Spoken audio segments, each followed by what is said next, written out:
your dreams.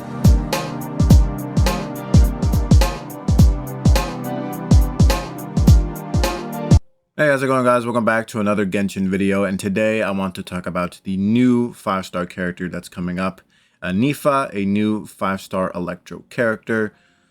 I'm basically going to talk about my thoughts about Ineffa, and after I'm done talking about my thoughts, I'm going to just go over her kit really quickly. Overall, Ineffa will be a very niche Electro character. Her main gimmick is going to be Electro Charged. She has a passive that's pretty similar to Nilou's passive, in which Nilou can turn the Dendro cores into special cores, but with Ineffa's case, it's basically that, but with an Electro Charged reaction instead. So Ineffa is going to be niche in the Electro Charged, so she will be an easy skip if you're not interested in Electro Charged whatsoever. I'm basically going to be pulling for her because she's waifu, but she's a very easy skip character. She's only going to work with Electro Charged.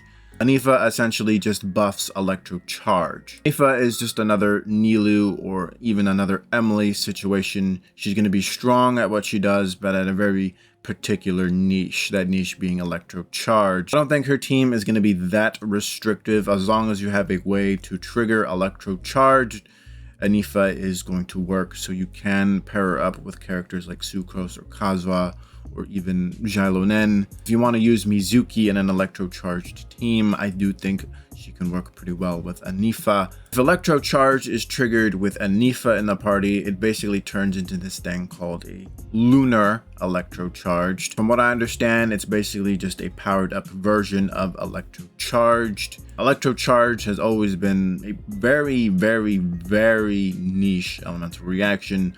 Hardly anyone ever really talks about Electro Charged. Might be meta when you're like starting out the game, but later on in the game, it's really not that meta. It's useful for stunning mobs for a bit.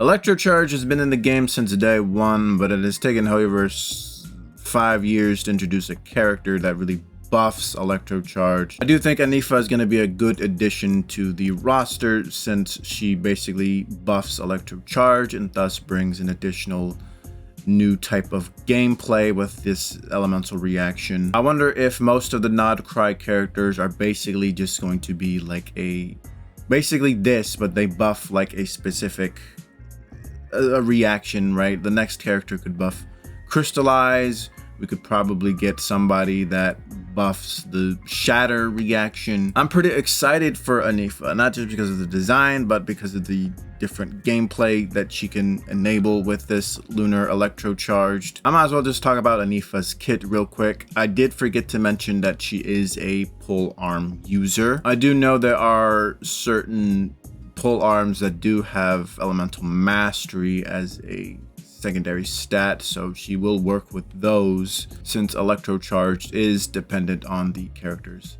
EM. It's a little silly that she is a pole arm because I have seen a few of her animations. It seems that like she can transform her arm into a vacuum, and it also transforms into like a gun as well.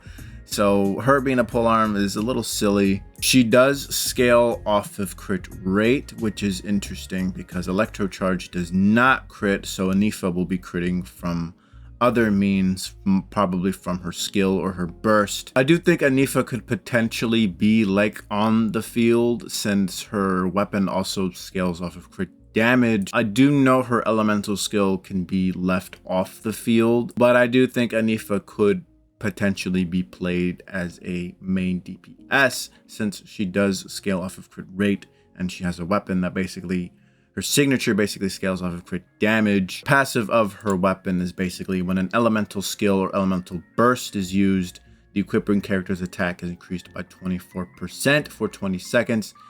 If the equipping character creates a shield, which she does do with her elemental skill, the nearby party members will be enhanced, dealing 40% more Lunar Charge DPS for 20 seconds. So if anything, she's probably going to be critting with her elemental skill since her elemental skill can be left off field. Her elemental skill will summon a small robot that will deal a small instance of AoE electro damage. It can also take damage from enemies as well. The damage absorption of her elemental skill would be based off of Ineffa's attack, so Ineffa does need a lot of attack. Her elemental burst is basically similar to her elemental skill.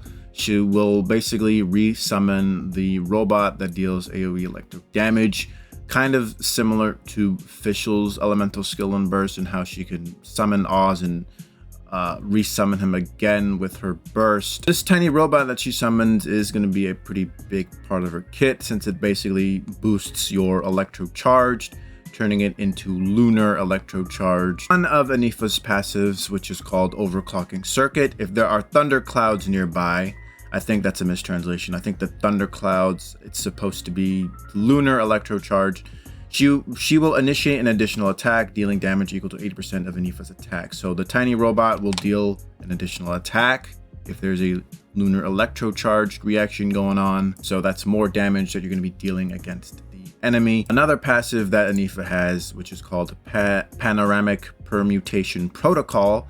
After using the elemental burst, all nearby party members will gain the perimeter permutation effect, increasing Ineffa and your own active party members' elemental mastery by 6% of Ineffa's attack for 20 seconds. So that's basically an EM boost for your whole party.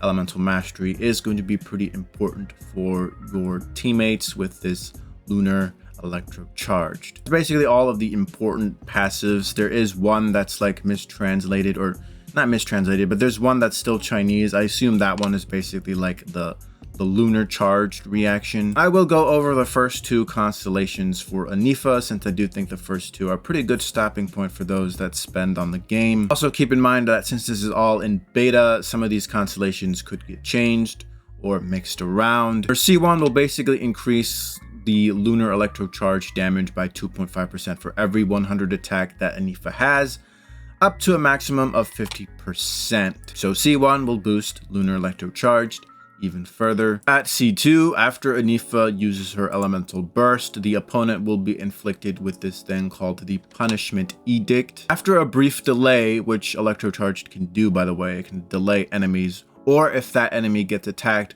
all nearby enemies will also take damage as well. So C2 basically is a pretty good AoE increase to some degree. In conclusion, as I said earlier, Ineffa is going to be pretty niche. She works with electro charged.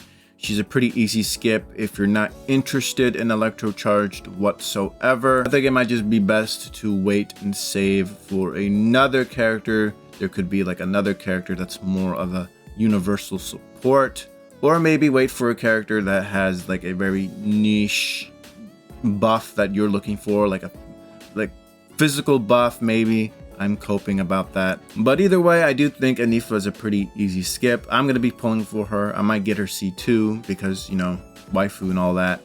Let me know what you guys think in the comment section below, and I will see you guys later. Bye-bye now. Come again soon.